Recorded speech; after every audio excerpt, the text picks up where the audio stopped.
Welcome to Intentional Divorce Insights. I'm Leah Hadley, certified divorce financial analyst, accredited financial counselor, and the founder of Intentional Divorce Solutions.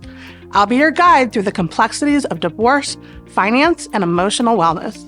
Join me as we uncover practical tips and empowering insights to help you navigate your divorce with clarity and intention. Hi there, and welcome back to Intentional Divorce Insights. It is my pleasure to welcome our guest today, Michele Heffron, who is a certified life, relationship, and divorce coach who draws on her own life experiences with divorce, career transitions, money issues, and relationship dynamics to help other people navigate through their own life transitions. Michele's personal belief in the power of coaching is a living testament to what's possible for us all when we simply let things go, ask for help, and open our hearts to see what else is possible. Whether faced with something as monumental as divorce, becoming an empty nester, or simply looking for what's next in life, Michele guides her clients through the process of transformation by listening, asking questions, the kinds your girlfriends would never ask, providing a safe, non-judgmental space for them to share and express feelings while they gain clarity about their path forward in their new life. Thank you so much for being with us, Michele. Welcome. Oh my goodness. Thank you, Leah. It's a pleasure to be here. So tell me a little bit about kind of how you got into the work that you're doing. Gosh, that's a great question. So I went through my second divorce 15 years ago, and it was really a brutal divorce. And at the time, I had left a career. I had been a stay-at-home mom for about 10 years. So my son was 10 at the time. I had a daughter in college. And when I discovered, when it became clear that we were going to be going through a divorce, I didn't have a job. I didn't have a bank account. I didn't know that. I didn't even have a credit card in my name, and I didn't know where I was going to live, and I didn't stay in our family home. So I essentially left with nothing and started over. And yes, I got some settlement, but I didn't do well through it. I didn't fare well through it at all. I made so many mistakes because I simply didn't know better. I didn't know what I was needing to do. I hired a very good attorney, but he turns out to be the wrong attorney for me. I didn't have someone like you, Leah, to help me figure out what I did have in terms of my financial assets and things. And, I just sort of floundered around, and then I pretended like I knew what I was doing because I didn't want to look foolish. And that made things even worse. The divorce drug out far longer than it needed to. And when I got through the whole thing, I was so exasperated. All I wanted to do was have it over. And I realized through that process that that is just not the way divorce is supposed to go. And of course, none of us go into marriage thinking that we're going to get divorced, but we also need to be a little more educated if we go down that path. And I think that is really, it was a long path. I didn't just instantly become a coach. It took me a long time. I ended up hiring a coach, and it wasn't because of the divorce. I was just trying to reinvent my life. I was trying to figure out what I was going to do. I mean, I had a kid in college, and I had a son, and I was trying to be a single mom and trying to figure this all out. And so I hired a coach, and she kind of helped me get onto a trajectory. And then I worked with a number of other people, and then I started kind of understanding that I actually could create my own life if I put my mind to it, set my intentions, and really did what it took to build myself up. I didn't have to be one of those statistics. And then before I knew it, people were coming to me asking for help with their divorces. And at the same time, I was starting to run an organization that was quite large. I had a staff.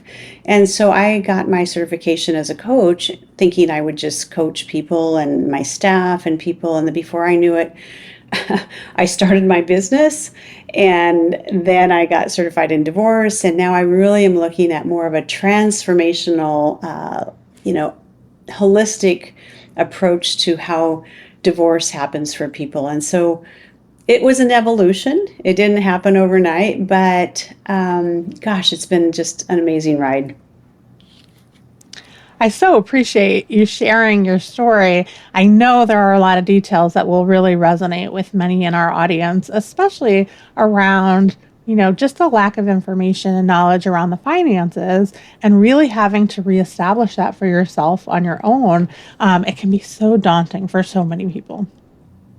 Yeah, it is. And I don't know what anything means. I didn't back then. I made a settlement on something that I thought seemed like a good deal. And, when I just didn't know. And I was afraid, actually, I was afraid to bring anybody else in because I was actually afraid of my ex-husband.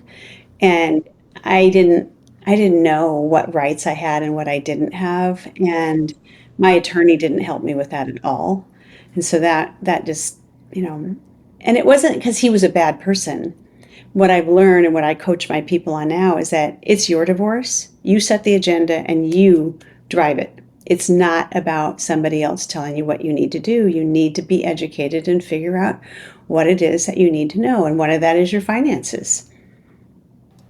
Absolutely. Now, as you know, divorce is often described as one of life's most emotionally challenging experiences. How do you help your clients navigate just the overwhelming emotions that arise during that time? That's such a great question. You know, it takes a little time because our emotions and our feelings actually really matter.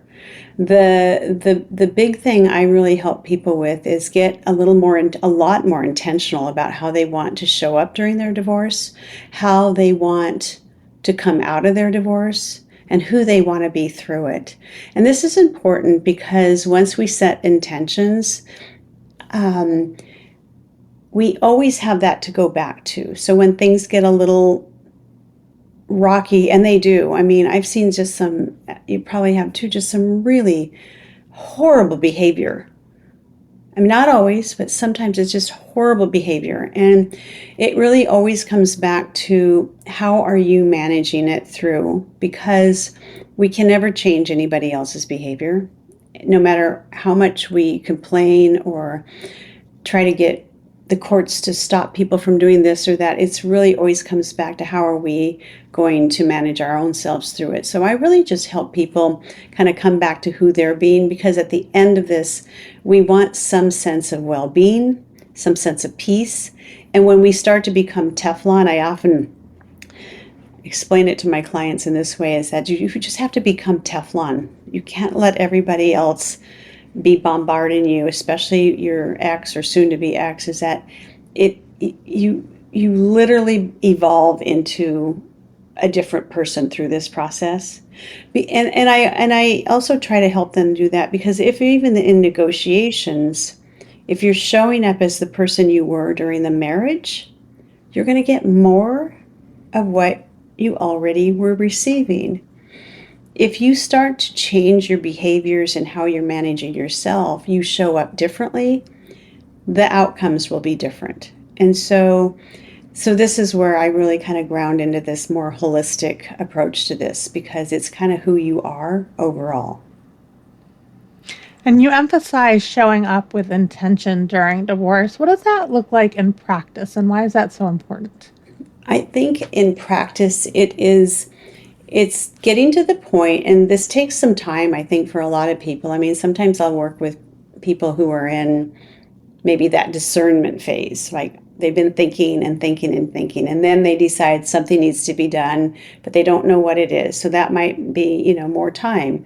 So during that discernment phase, I often try to help people kind of create an intention for themselves in some sort of a vision or who they want to be. Because oftentimes when we get to that stage of actually going through this divorce, we are so angry. We are, it's sometimes hard to even settle our whole selves down. But there's a process, and I really do try to educate people. And the more information they have, the less fearful they'll be of things. It doesn't mean the outcomes are going to necessarily be easier. It's just that when you have information, you have a better sense of what is and able to accept what is. So really part of that intention is getting to that point of acceptance. This is happening. Now what? Now what do we want to do now? How do you want to be if you've got kids? I mean, what are you modeling for your children?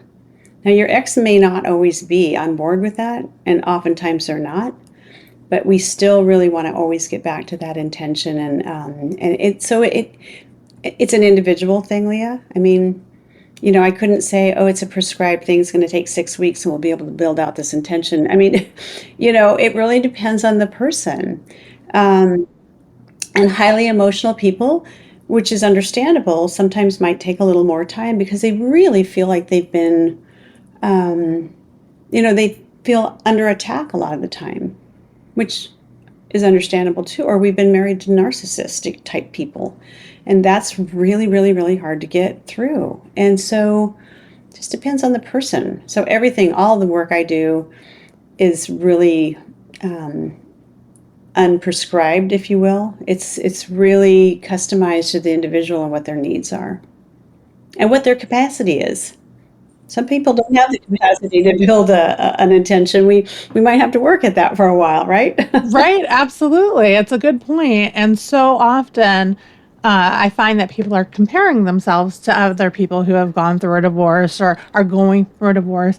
And everybody's situation is so unique. And you're right, people have different capacities, and it makes such a huge difference. So I love that you don't have like a prescribed process. Yeah.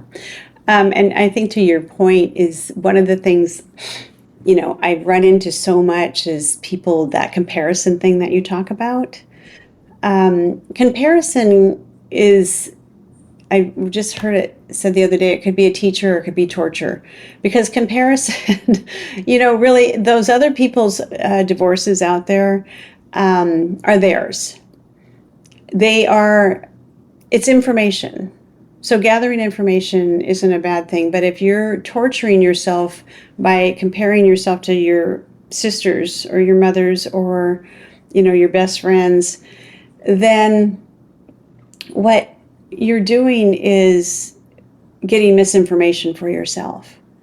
So you can use these other things as a guide, but no one's is the same. No one's circumstances are the same. Here's an instance, and you probably run into this a lot with people wanting to keep their homes. I'll never forget, we lived in this big house, suburbia, but I didn't have a job. I didn't have a way to support a house, even if I got awarded the house. I didn't know how I would manage it. It was big, huge yard, all that stuff. I simply couldn't have maintained it. And, I thought at the beginning I had to have that house. And then my mom stood on my doorstep one day as she was leaving. She goes, I don't know how you're going to take care of all this. Why don't you just move? And I was like, oh, I guess I could do that. And all of a sudden the house didn't matter anymore. But Right. I know that's not the same for everybody, but it was like one of these things is like, but everybody else gets to keep their house. I'm like, but why do I care? It's a house. Right. I mean, I really had to learn how to let go of things that at the end of the day really weren't going to matter that much. So that was hard, but that's how other people's divorces, I think, differ. We have to be really, really careful about just taking note of the information, but not acting on everybody else's advice. Right. Right. And I see in so many groups online, people asking questions and then all these different people kind of chiming in with information. That's so often, like as a professional, when I'm reading the question, I'm like, there's so many more questions that need to be answered before I could even think to have a response. But somehow all these people have a response, Yeah. not knowing this person at all in the overall situation, what state they're from, or what have you. But I can see where people really get stuck in that. Oh, I totally do. And I think to your point is that the questions sometimes get asked and we don't even define what it is exactly. Right. I mean, Right. everybody's definition of a committed relationship might be different.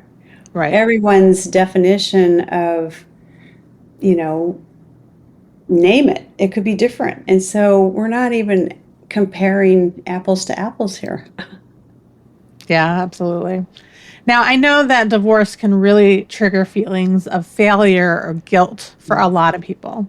And how do you help your clients move past those particular emotions and see the bigger picture? Yeah, that's such a great question because everybody has their own, we'll call it suitcases that they bring into the situation. And helping them more see where that fear and that guilt and that may be the shame that comes along with it. I find it's helpful to dig a little deeper to understand where those things are coming from, so we can kind of connect the dots a little bit to where we are now. Because oftentimes, and this sounds, I know a lot of people don't love that deeper work, but we are little children running around in adult bodies, and we get triggered by these things sometimes, which are stemming from some childhood wound or something like that. And oftentimes it shows up in the way our emotions and our feelings and all these things. And, and a lot of times it's cultural, a lot of times it's how our caregivers treated us when we were little, and a host of different things. But when we can bring those things into a light, so there was a little bit more awareness of it, what's happening here, we can begin to see how we can shift into our adult selves, knowing that the little person is actually safe there. And I feel like this is missed a lot of the times because it's not, I hear so many people say, oh, my friends or my mother or somebody says I should just move on. And it really isn't about moving on as much as it is about moving through this with a greater sense of awareness and understanding of who you are through it. And that's what I talk about, really evolving, expanding who you are, so you actually can come to manage these emotions and self-soothe without, using vices to do so. It's really about kind of grounding into who you are. So it's a process. I mean, we talk about the layers of an onion, and sometimes it just takes peeling back some of that stuff so we can actually move through that emotion. And it's hard because people they want to get to the thing. They want to see what's the next step, or how do I, whatever, so I try to help people slow down a little bit and pause. I do incorporate a lot of journaling for their own emotions, incorporate a lot of meditation, to the degree that people are open to that. And then I also provide a lot of resources for people to read about so they have a deeper understanding of, whatever their situation is. Sure. And I know kind of what you're talking about is that loss of identity for many people. And yeah. I'm curious, how do you kind of help them rebuild that sense of self and step into their new life? Yeah, I think being clear about that identity, maybe that you might be stepping out of, and the importance of it and why it's important, and then starting to see how they could create a new identity, because I think that's oftentimes where a lot of the shame comes from too, a lot of the fear. I mean, I see this in people who are leaving corporate America to retire. They're losing an identity, right? Absolutely. It's a huge part of retirement that people often don't spend any time thinking about or planning for. Exactly. But a lot of people really spend those first few years of retirement kind of flailing. Exactly. And so the other part of it is also kind of helping people create a solid program for self-care. And self-care isn't just taking yourself to get your nails done or a spa day, which I'm all for, by the way. But self-care also means starting to create some boundaries for yourself, and then also starting to create a new vision for your life. So visioning what's possible, beyond this divorce, because I really think that this doesn't define who you are. You get to define who you are through the process, and that's some of the work we do, is redefine who you are. Being